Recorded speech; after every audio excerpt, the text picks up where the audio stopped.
But when you look at basketball and what Mhm. this win could mean. So if they do win, let's say they beat the Grizzlies and they advance, how does that help ease the pain of so many Minnesota fans that you look at the Vikings haven't been to a Super Bowl since the 70s when they went 4 times and lost all 4. They were the Buffalo Bills of the 70s. And then um you look at the Gophers, same thing, that not really getting to a championship or a Big Ten championship since Clem Haskins and that group, and that Mhm. those banners.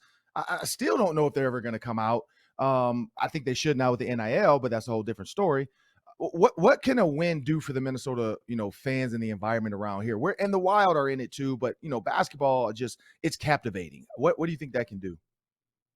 Yeah, I think it's like I said. I think it's promising for what this team can be. I mean, this is going to be. Ant said it. I think yesterday that this is going to be the biggest game of his college basketball career. Right. This is going to be the first time that he's ever been in this spot. And I think Ant and Carl Anthony Towns and D'Lo, some of those key pieces. Are going to have an opportunity to see what it's like in postseason when everything is ratcheted up and defense is hard from the opening jump and people are taking charges and there's maybe an elbow or two along the way and it's just cutthroat from the opening whistle. I think they're going to see what that is like and what they can be in that environment. Yeah, I think I mean, getting out of the playing round I think is vital for this team. I mean, they've got two chances right now. If they beat the Clippers, they're in. If they lose, then they have another opportunity, I think, on Friday to get in.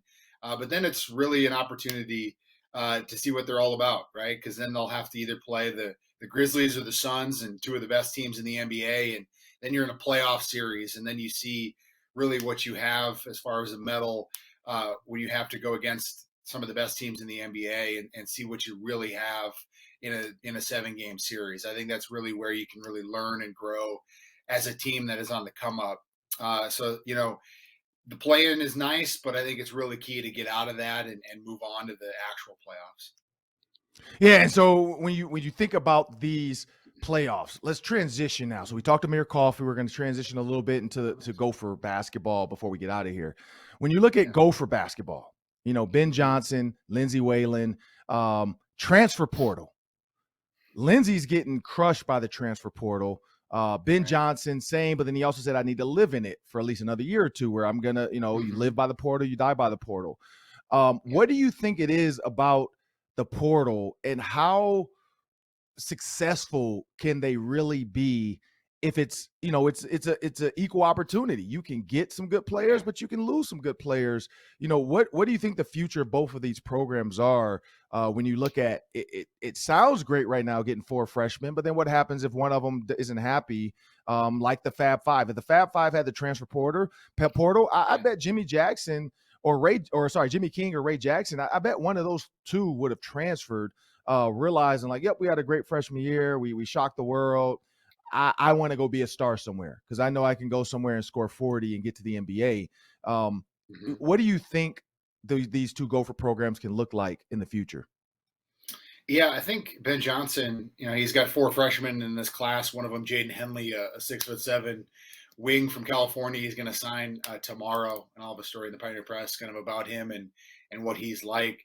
But I think Ben Johnson at this point in his second year with the Gophers is really going to have to be a blend, right? I think he was hired in March of last year and didn't have an opportunity Mm-hmm. to recruit any of the guys that came in last year's class. We had to really rely on the transfer portal. And now I think you kind of see that shift into maybe more of a 50-50, 60-40 freshman versus transfer blend. And I think, Mm-hmm. you've got a lot of freshmen coming in, but they're going to be inexperienced. They're not going to know what it's like at the college level.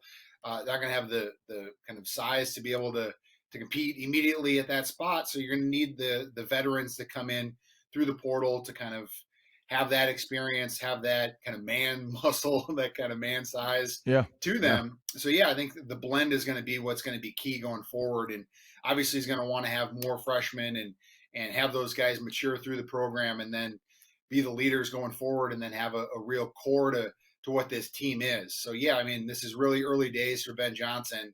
So that blend, I think, is going to be what's key. They're going to need an impact point guard. That's really the number one spot that they're going to have to add in this transfer portal. Losing Peyton Willis, who was their second best player to Jamison Battle, is really a void on this roster. And I think probably a big man too. I mean, Pharrell Payne at 6'9" out of Parker Cottage Grove is a guy that Ben feels like can come in and play right away and bang down low in the Big Ten, but they need some more experience at that spot. So with the portal, those are the two spots, point guard and the 5 spot, are really where Ben Johnson needs to add. And when you look at Lindsay Whalen, I think the Sarah Scalia transfer, and she announced yesterday that she's going to Indiana. Not only does it Mhm. sting because she was their best player and really could be that bridge for that, lauded 4-person, 4-woman incoming recruiting class that's top 10 in the Yep. nation. She was really that bridge to be the leader.